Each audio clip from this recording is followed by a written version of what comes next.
घोटाळ्यांचे जप्त केलेले पैसे गरिबांना वाटणार। 10 वर्षात घोटाळ्यांचे 22,000 कोटी जप्त केले। निकालाआधी एबीपी नेटवर्कला दिलेल्या मुलाखतीत पंतप्रधान नरेंद्र मोदींची माहिती।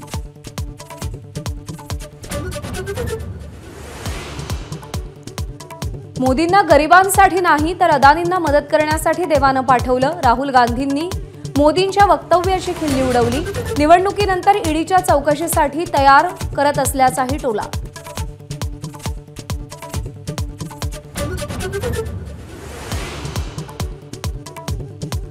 पुणे रॅश ड्रायव्हिंग प्रकरणी उपमुख्यमंत्री अजित पवार यांची नार्को टेस्ट करा। सामाजिक कार्यकर्त्या अंजली दमानिया यांची मागणी। अजित पवारांना बोलायला 4 दिवस का लागले, दमानियांचा सवाल।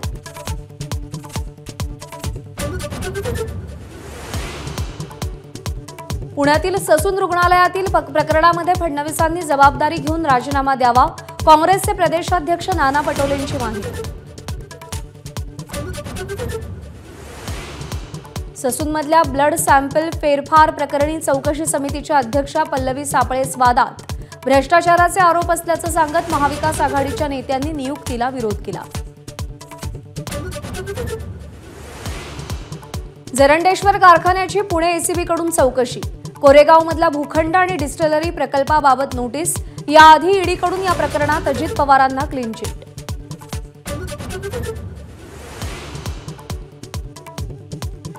भाजपच्या 400 पारच्या घोषणेवरून छगन भुजबळ आणि निलेश राणेंमध्ये खडाजंगी।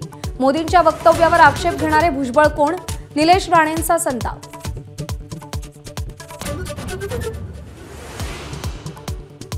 अजित पवारांना देवाची आठवण म्हणजे तडीपारी नक्की, नाना पटोलेंचा टोला। लोकसभा निवडणुकीत काय होईल हे ब्रह्मदेवही सांगू शकत नाही, या अजित पवारांच्या वक्तव्यामुळे संभ्रम।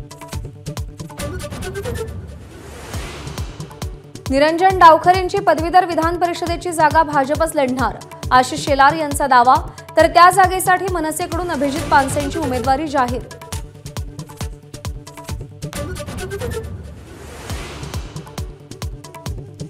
मुंबई शिक्षक मतदारसंघातून राष्ट्रवादीकडून शिवाजीराव नलावडेंना उमेदवारी। राष्ट्रवादीच्या निर्णयानं महायुतीत वादाची ठिणगी पडण्याची शक्यता।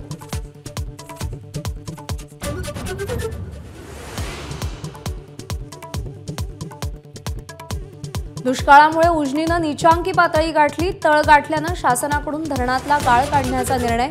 वाळूतून तब्बल 9,000 कोटींचं उत्पन्न मिळणार।